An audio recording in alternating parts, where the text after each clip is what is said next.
이제 레위 지파가 거할 성읍의 분배까지도 다 마쳤습니다. 오늘 우리가 읽은 이 본문은 이제 레위 지파의 분배하는 성읍까지 다 마친, 그러니까 여호수아 13장에서부터 21장에 이르기까지 가나안 땅을 12지파에게 분배한, 그리고 마지막 레위 지파가 거할 성읍까지 분배가 다 마친 이후 내리는 결론적인 말씀입니다. 이 구절을 통해서 결국 말하고 싶은 것은 뭐냐면, 하나님께서 자신의 언약에 대해 얼마나 신실하신 분이며 그 언약을 얼마나 하나님 뜻 안에서 신실하게 지켜내셨는가, 그 부분을 보여주는 구절이라고 할 수 있겠습니다. 43절 함께 읽어보시죠. 시작. 여호와께서 이스라엘의 조상들에게 맹세하사 주리라 하신 온 땅을 이와 같이 이스라엘에게 다 주셨으므로 그들이 그것을 차지하여 거기에 거주하였으니. 아멘. 자, 여호와께서 이스라엘의 조상들에게 맹세하사 주리라 하신 온 땅을 이와 같이 이스라엘에게 결국 다 주셨다라고 결론을 맺는 겁니다. 자, 이스라엘의 조상들에게 약속하신 것이 여호수아 때 이루어졌다라고 하는 거예요. 구체적으로 살펴보겠지만 몇 년 만에 성취된 걸까요? 대략 몇 년 만에. 결국 따지면 아브라함으로부터 시작합니다. 우리가 언약의 하나님 하면 꼭 항상 누구를 거론하죠? 아브라함의 하나님, 이삭의 하나님, 야곱의 하나님. 이 세 조상들은 언약만을 받고 지내왔던 조상들이기 때문에, 그래서 언약의 하나님을 이야기할 때는 뭐 요셉이라든가 모세를 꺼내놓지는 않습니다. 왜냐하면 모세나 여호수아는 이제 하나의 본격적으로 언약을 이루실 준비를 행하셨기 때문에. 그러나 아브라함, 이삭, 야곱은 언약만을 바라보고 있었어요. 자, 그러면 아브라함 때를 기준으로 본다면 몇 년 만에 지금 여호수아 때 이게 성취된 걸까요? 대략 691년 정도. 690년, 그냥 통틀어서 한 700년 만에 이 언약이 성취된 겁니다. 700년의 역사를 어떻게 정리하는 거냐면, 여호와께서 이스라엘의 조상들에게 맹세하사 주리라 하신 온 땅을 이와 같이 이스라엘에게 다 주셨다, 이렇게 결론을 내리는 거예요. 그럼 아브라함 때로 한번 거슬러 올라가 보시죠. 창세기 12장으로 가보겠습니다. 창세기 12장 1절과 2절. 오늘 본문을 기준으로 본다면 지금 700년 전으로 거슬러 올라가는 겁니다. 창세기 12장 1절과 2절 함께 읽겠습니다.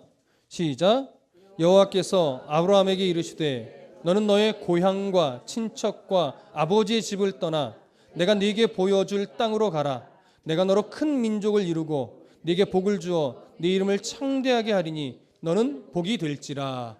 아브라함에게 물론 하늘의 별과 같이 땅의 모래와 같이 많은 민족을 주겠다, 뭐 땅을 주겠다, 여러 군데 약속했지만 대표적으로 한 구절만 보는 겁니다. 하나님은 갈대아 우르에서, 메소포타미아에서 처음 아브라함을 불러내셨죠. 그러나 아버지 데라와 함께 가나안으로 가던 중 하란에 머무르게 됐고, 하란에서 이런저런 이유로 아브라함과 그의 가족들, 아버지 데라까지 가나안으로 갈 생각을 못하고 주저앉아 있었습니다. 그때 데라의 나이 145세쯤으로 우리는 대략 성경에서 분석이 됩니다. 죽은 이유가 아니라 아버지 데라가 죽기 전 145세쯤 됐을 때 하나님은 주저앉아 있던 아브라함을 불러냅니다. 너의 고향과 친척과 지금 살아있는 아버지 집을 어떻게 해라? 떠나라. 그래서 결국 하나님의 끌어내심으로 아브라함은 가나안 땅에는 들어갈 수 있었습니다. 그러면서 약속의 땅에 첫 발걸음을 디뎠지만 그 땅 어디 하나도 아브라함의 진정한 소유는 아직 될 수는 없었지요. 그렇다고 해서 하나님이 아브라함의 약속을 아직 이행하지 않으신 거냐? 그거는 아니라는 겁니다. 아브라함과 그 후손에게 이어진 언약은 계속해서 진행이 되고 있는 중이었죠. 그래서 우리는 이 언약이 어디로 이어져요? 이삭으로 이어집니다. 창세기 26장으로 가겠습니다. 창세기 26장 2절과 4절. 창세기 26장 2절부터 4절까지 함께 읽겠습니다. 창세기 26장 2절부터 4절 시작. 여호와께서 이삭에게 나타나 이르시되 애굽으로 내려가지 말고 내가 네게 지시하는 땅에 거주하라. 이 땅에 거류하면 내가 너와 함께 있어 네게 복을 주고 내가 이 모든 땅을 너와 네 자손에게 주리라. 내가 네 아버지 아브라함에게 맹세한 것을 이루어 네 자손을 하늘의 별과 같이 번성하게 하며 이 모든 땅을 네 자손에게 주리니 네 자손으로 말미암아 천하 만민이 복을 받으리라. 기근으로 인해 애굽으로 내려가려고 했던 이삭의 발걸음을 하나님이 묶으시고 그랄 땅에 머물게 하시면서 그 약속의 땅에 머무는 것의 가치가 얼마나 귀중한 것인지를 여기서 일깨워 줍니다. 물론 구체적인 사건은 나중에 이 부분을 강의할 때 보시면 되는 부분이고요. 그 다음에 이어지는 언약은 야곱에게로 이어집니다. 창세기 28장으로 가보겠습니다. 28장 13절. 창세기 28장 13절.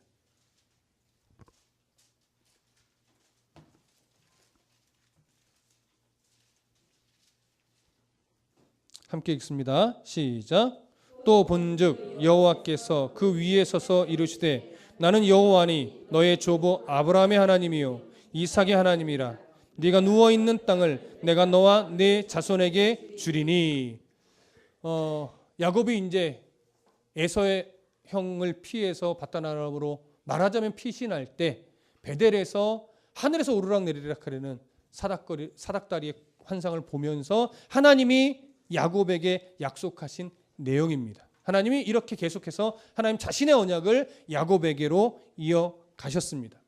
이렇게 해서 말하자면 오늘 본문에서 말하고 있는 이스라엘 조상들에게 맹세해 주리라는 땅, 이렇게 세 조상으로 이어져 내려갔죠. 그러나 거기서 끝난 것이 아니라 요셉 때로부터 해서 모세에 이르기까지 대략 430년간 하나님은 말하자면 적군의 땅에서 대적자의 땅에서 이스라엘을 가나안 땅을 정착할 수 있는, 정복할 수 있는, 말하면 양적 숫자가 될 수 있도록 대략 남녀노소 200만 명으로 추정을 하지요. 그런 인구가 형성될 수 있도록 거기서 지켜내셨습니다. 430년간 지켜내신 후에 모세를 통하여 그들을 이제 약속의 땅으로 인도하여 내십니다. 그때 무슨 말씀을 주시느냐? 출애굽기로 가보시죠.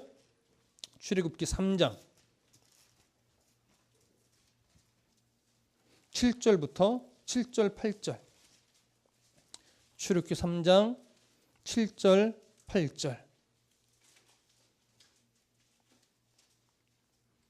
함께 읽습니다. 출애굽기 3장 7절과 8절 말씀 시작. 여호와께서 이르시되 내가 애굽에 있는 내 백성의 고통을 분명히 보고 그들이 그들의 감독자로 말미암아 부르짖음을 듣고 그 근심을 알고 내가 내려가서 그들을 애굽인의 손에서 건져내고 그들을 그 땅에서 인도하여 아름답고 광대한 땅, 젖과 꿀이 흐르는 땅, 곧 가나안 족속, 헷 족속, 아모리 족속, 브리스 족속, 히위 족속, 여부스 족속의 지방에 데려가려 하노라. 이러면서 하나님은 다시금 모세에게 가나안 땅에 들어가서 그 땅을 주겠노라 하는 약속을 다시 한번 모세를 통하여 확인시켜 주십니다. 그래서 결국 모세 때는 들어가지 못했죠. 정탐의 그 실수로 인해서 40년간을 비록 유리방황했지만 모세는 결국 요단 앞까지 인도하여서 거기서 사명을 마쳤고 드디어 여호수아를 선두로 가나안 땅에 입성하였습니다. 그리고 대략 아마 7년 정도 될 거예요. 그 정복 싸움을 마치게 되죠. 완전한 정복은 물론 아닙니다. 주된 왕들과 주력 부대들을 격퇴시키는 그런 전쟁이고, 완전한 정착을 위한 정복은 어느 시대 때요? 사사시대 때 이루어지는 겁니다. 그럼에도 불구하고 오늘 여호수아 때 모든 대부분의 그 가나안에 차지하고 있던 도성의 왕들과 그들을 따르는 주력 부대들을 다 격파한 사건. 그래서 이미 모든 가나안 땅의 사람들은 이스라엘의 하나님을 두려워 떨고 있었습니다. 그렇기 때문에 하나님은 이미 준 것과 똑같다라고 하나님은 판단하셨죠. 그래서 오늘 본문에서 뭐라고 말씀하신 것이냐? 이스라엘 조상들에게 맹세하여 주리라 하신 온 땅을 이와 같이 이스라엘에게 어떻게 했다? 주셨다라고 말하는 겁니다. 그리고 그들이 그것을 차지하여 거기에 거주하였다라고 이미 완료형으로 주고 있는 겁니다. 그러나 아직 거주하고 있지는 않습니다. 더 정복은 사사시대로 들어가면서 하게 될 것입니다. 그럼에도 불구하고 지금 오늘 이 말씀을 하고 있는 이유가 뭡니까? 하나님이 얼마나 신실하게 자기 약속을 지켜오셨는지. 초반에 말씀드렸지만 거의 700년 만에 이것이 성취된 거예요. 700년 만에 성취됐다라고 하는 것은 하나님의 뜻과 계획 속에서 한순간도 이스라엘을 향하여 시선을 뺏기신 적이 있다는 거예요? 없다는 거예요? 없다는 거예요. 왜 이렇게 오래 걸리셨습니까? 라고 우리는 항변할 수도 있어요. 그러나 그 항변은 우리들의 이해의 한계 때문에 항변하는 것이고, 하나님은 인간의 모든 역사를 바라보시면서 이때가 가장 어떻다고요? 적당하다고 판단하신 거죠. 그래, 그 적당하다는 것은 700년 후에 내가 줄 거야 라고 하나님이 처음부터 정하셨다, 좀 이런 차원으로 보기보다는 인간이 하나님 앞에 어떻게 순종하고 있는가, 어떻게 불순종하는가, 그 과정들을 다 지켜보시면서 아들로서 하나님은 이 이스라엘의 역사를 계속 섭리해 오셨던 거예요. 만져 오셨던 거예요. 다듬어 오셨던 거예요. 다듬어 오시는 과정 속에서 드디어 어느 때 하나님의 뜻을 나타내신 거예요? 여호수아 때 뜻을 나타내신 겁니다. 잘못 보면 이것 또한 숙명론적으로 보게 돼요. 그렇게 되면 하나님의 역사가 이 우상들이 말하는, 또 세상에서 말하는 것과 별반 다르게 되지 않아요. 하나님은 우리를 그렇게 기계적으로 다루지 않습니다. 우리의 인간의 모든 역사를 아들로서 자녀로서 존중히 여기면서 그 성향대로 그들이 반응하는 대로 하나님은 섭리하여 오시기 때문에 어떻게 보면 인간의 완악함 때문에 700년이나 걸렸다라고 감히 표현할 수도 있는 거예요. 무조건 700년이 걸려야만 했던 건 아니라는 거죠. 무슨 말씀인지 이해되십니까? 어찌됐거나 700년 만에 하나님은 결국 이스라엘을 지켜내셨고, 그들의 불순종에도, 그들의 우상숭배에도, 그들의 배교에도 불구하고, 그래서 하나님이 때로는 숨으시기도 했고, 그래서 때로는 하나님이 어떻게 해요? 심판하시기도 했고 벌을 주시기도 했어요. 그럼에도 불구하고 하나님은 이스라엘 백성들을 한순간도 버리신 적이 없이 끝내 그들과 함께 동행하셔서 그 땅을 정복하는 역사를 이루어 내신 겁니다. 그리고 나서 이제 이어지는 44절로 들어갈게요. 오늘 본문으로 다시 돌아가셔서 여호수아 21장 44절 함께 읽습니다. 시작. 여호와께서 그들의 주위에 안식을 주셨으되 그 조상들에게 맹세하신 대로 하셨으므로 그들의 모든 원수들 중에 그들과 맞선 자가 하나도 없었으니 이는 여호와께서 그들의 모든 원수들을 그들의 손에 넘겨주셨음이라. 자, 여기 보시면 하나님께서는 이스라엘 백성들에게 뭘 주셨다고 기록하고 있어요? 안식을 주셨대요. 그러면 우리가 여기서 안식을 주셨다라고 할 때 이 안식은 기본적으로 어떤 안식이라고 딱 생각이 들어요? 뭐가 없는 안식처럼 여겨져요? 이제는 전쟁이 없는 안식으로 여겨져요. 사실 전쟁이 없고 평화로워야 안식이 오는 거죠. 물론 지금은 주력 부대들과의 전쟁은 끝났습니다. 그러나 앞으로 전쟁이 또 있습니까? 없습니까? 있지요. 이제 지파별로 분배받은 땅에 가서 거기에 있는 거주민들을 다 몰아내야 돼요. 죽여야 돼요. 산당도 찍어서 불태워 버려야 돼요. 우상들도 다 찍어 버려야 된단 말이에요. 그 싸움이 아직 남아 있어요. 근데 하나님이 안식을 뭐 했대요? 주셨대요. 사실 안식을 아직 주신 게 아니에요. 엄밀하게 따지면 아직 치열한 전투가 남아 있어요. 사사기 역사를 거슬러 올라가면 쫓아내지 못한 땅도 아직 수두룩하단 말이에요. 정말 치열한 전투가 남아 있음에도 불구하고 하나님은 여호수아 때 뭐라고 말해요? 안식을 주셨다라고 말하는 거예요. 그래서 우리는 여기서 하나님이 말씀하시는 안식이 무슨 안식이냐, 그걸 생각해 봐야 됩니다. 자, 44절을 다시 한번 보세요. 여호와께서 그들의 주위에 안식을 주셨대요. 주위라는 건 누구를 말하는 걸까요? 주위. 바로 아직 남아있는 원주민들. 그렇죠? 그들이에게 안식을 주셨다는데 설명을 이렇게 해요. 그 조상들에게 맹세하신 대로 하셨으므로 그들의 모든 원수들 중에 그들과 맞선 자가 하나도 없었대요. 그래서 이는 여호와께서 그들의 모든 원수들을 그들의 손에 넘겨 주셨기 때문이래요. 이 얘기는 이제 저를 보세요. 어떤 의미가 되는 거냐면 이미 여호수아와 이스라엘 백성들이 각 도성의 주요 왕들을 다 죽였고 각 도성의 아주 주력되는 부대들을 다 격파했어요. 그러므로 말미암아 그 모든 가나안 땅의 사람들은 이스라엘이, 그리고 이스라엘의 하나님을 어떻게 하고 있어요? 두려워하고 있고 떨고 있어요. 자, 전쟁이 끝난 걸까요? 안 끝난 걸까요? 끝난 거나 마찬가지예요. 고대 전쟁은요, 고대 전쟁 어떤 특징이 있냐면, 이게 고대 전쟁은 어떻게 보면 이 무기의 싸움이 아니에요. 그들의 대장 하나 없애면 사기가 꺾여요. 꺾이면 전쟁이 끝난 거나 마찬가지. 때로는 그들이 앞세워서 가고 있는 우상이 있어요. 우상. 마치 사울이 언약궤를 앞장서서 전쟁에 나갔다가 실패했던 것처럼 자기들에게 승리를 준다고 여기는 우상을 앞세우고 나갈 때 그 우상을 빼앗아 가버리면 전쟁에 임했던 대부분의 병사들은 사기를 잃고 전쟁에 거의 백발백중 패합니다. 그래서 그 우상이 중요했고 대장이 중요했어요. 마치 골리앗이 나와서 나와 1대1로 붙을 자가 없냐라고 큰 소리 쳤던 것처럼. 그래서 다윗이 나가서 골리앗을 쓰러뜨렸을 때 그 대적자들이 다 사기가 꺾여서 패했던 것처럼. 무슨 말씀 이해되시죠? 이미 그들의 왕이 죽었어요. 그들의 주력 부대가 다 격파됐어요. 전쟁은 뭐와 같아요? 끝난 것과 같아요. 그러니까 이스라엘의 입장에서 뭐냐면 이미 끝난 전쟁을 확인하는 싸움을 지파별로 하는 거예요.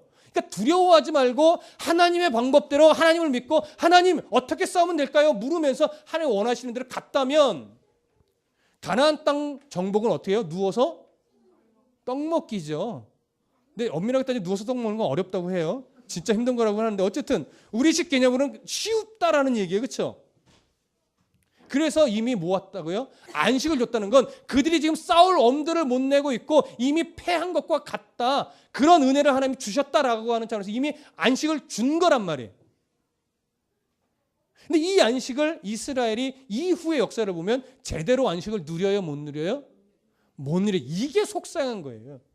이미 다 하나님이 700여 년간 그 약속을 지켜내셨고 이후에 이미 안식을 주신 것과 똑같다고 확인하셨고 그럼 그걸 신뢰함으로 말미암아 가서 하나님의 방법대로 싸웠으면 인간적인 두려움이나 걱정이나 이런 거에 휩쓸리지 말고 하나님을 신뢰함으로 한번 그냥 가서 부딪혔으면 완전하게 정복되는 거예요. 근데 그걸 못 누린 거예요. 이게 문제인 거죠. 여러분 이 이스라엘 백성들이 되게 어리석어 보이십니까? 이것만 믿고 싸우지 그걸 못 싸워가지고 사사시대에 그렇게 어처구니 없는 일들을 벌이나 라고 생각되십니까? 우리가 이렇단 거예요.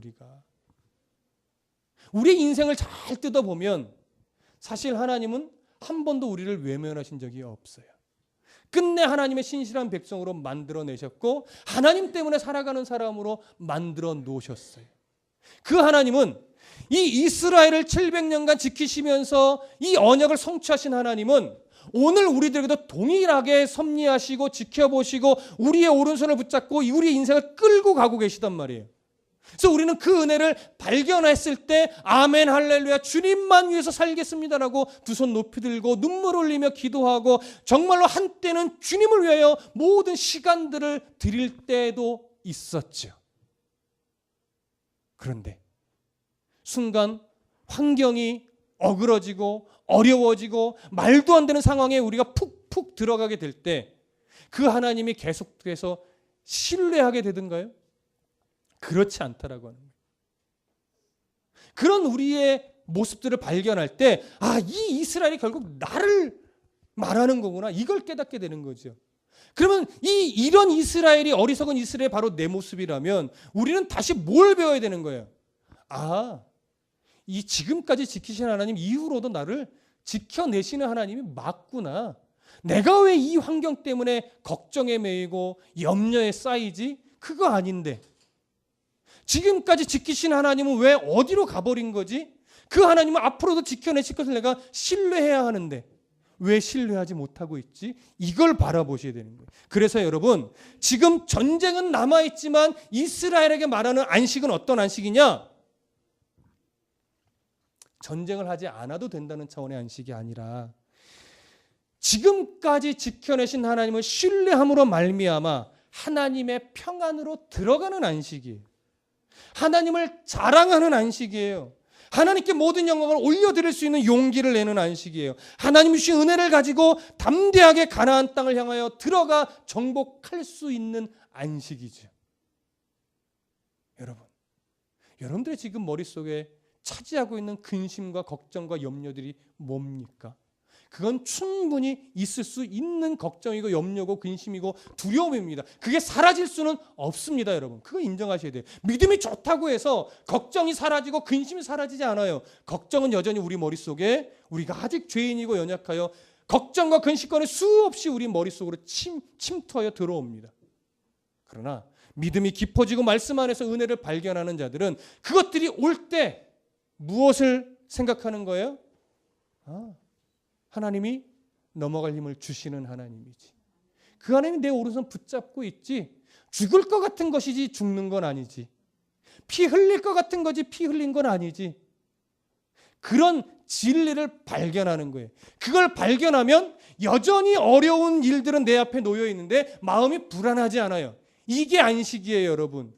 내 안에 근심 걱정거리들이 사라져서 마음이 평안해지는 게 안식이 아니라 하나님이 주시는 안식은 뭐냐면 여전히 걱정거리가 수없이 있는데 내 하나님이 어떤 하나님인지를 분명하게 성경 안에서 알게 되니까 그것이 걱정거리로 오는 것이 아니라 나를 위한 훈련의 하나의 도구로 여겨지고, 그러니까 내 몫만, 하나님 안에서 내가 해야 될 역할만 최선을 다하면 그것이 어떤 결과로 내게 닥쳐오든지 상관없다고 여겨지는 것이. 그래서 마음은 평안한 거예요. 그러나 치열하게는 싸우죠. 치열하게는 살아가죠. 근데 기뻐요. 마음이 영적으로 넉넉해져요. 이거는요, 이론적으로 과학적으로 증명해 드릴 수가 없어요. 경험해 본 사람만이 아는 거예요. 이 경험은 어떨 때 할 수 있어요? 그냥 믿고 부딪혀 봐야 알 수 있지, 머뭇거리면 이거 경험할 수 없어요. 개척을 해봐야 개척 교회에 주시는 은혜를 경험하지요. 개척을 해봐야 한 영혼 한 영혼 하나님이 세워가시는 그 기쁨을 발견하죠. 선교지에 나가봐야 선교지에서 역사하시는 그 하나님을 경험하죠. 나가야 되는 거 아는 사람 많지요. 근데 못 나간다고요. 개척 필요하다는 거 알아요. 근데 못 한다고요. 왜요? 걱정에 매이고 염려에 매이니까. 근데 그걸 하나님께 맡기고 하면 풀어가시는 하나님을 경험하게 되는데 그게 두려워서 못 하는 거예요. 우리의 몫은 뭐예요? 결과가 아니에요. 우리의 몫은 그 하나님을 신뢰함으로 내가 해야 될 최선을 하는 거예요. 바른 방법으로. 달란트의 비유, 한 달란트, 또 몇 달란트, 몇 달란트, 남겨진 자는 칭찬받고 한 달란트 받은 자가 감췄다가 책망받았습니다. 여러분, 감춘 자가 책망받은 이유가 뭡니까? 남겨지지 못해서일까요? 그거 아니라고요. 칭찬받은 자들은 남겨서 칭찬받은 걸까요? 그거 아니라고요. 주인이요, 너 이거 장사해봐 할 때는 무슨 얘기냐면 실패해도 괜찮아라고 하는 거예요. 남겨도 괜찮고 실패해도 괜찮아. 내가 너를 믿고 줬으니까 네가 남기든 실패하든 그냥 준 주인의 말을 믿고 쓰라는 거예요. 근데 한 달란트 받은 사람은 그걸 잃어버릴까 뭐예요? 안 쓰고 묻어놨어요. 그래서 당신 걸 당신이 받으래요. 이 얘기 뭐예요? 주인을 신뢰하지 않은 거예요. 남겨서 칭찬받은 게 아니라고요. 잃어버려도 내가 책임질 테니 쓰라는 건데 주인을 믿지 못하고 안 썼기 때문에 책망받은 거예요. 여러분, 믿음의 삶을 살아내보라는 거죠. 치열하게. 내가 어떻게 너의 삶을 인도해가나 경험하려면 치열하게 그 속으로 들어가 싸워야죠. 그래야 그 하나님이 어떻게 내 삶을 붙잡으나 인도해가는 걸 경험하죠. 그럴 때 담대함이 생겨요. 그럴 때 이제 무섭지 않아요. 그러면 안식할 수 있어요. 저도 지금 안식을 배워가고 있습니다. 안식하는 법을 배워가고 있습니다. 여러분들도 배워가고 있습니까? 여러분, 치열하셔야 돼요. 결코 예수 믿는다는 거 쉬운 일 아닙니다. 늘 말씀드리죠. 편한 신앙생활은 없어요. 여유 있는 신앙생활은 없어요. 영적 싸움이 어떻게 여유가 있어요? 치열한 거죠. 무슨 말씀인지 아시겠습니까? 치열할 때, 하나님 말씀 붙잡고 치열할 때 거기에 안식이 있습니다. 오늘 이 안식을 꼭 여러분 말씀 안에서 그리고 말씀 붙잡고 살아가는 삶 속에서 충분히 경험하여 하나님이 우리를 어떻게 인도해 가시는지 경험하며 늘 감사할 수 있는, 그래서 저는 정말 안식합니다라고 마음 중심에서부터 진심으로 고백할 수 있는 여러분들 삶이 되기를 소원합니다. 기도하겠습니다.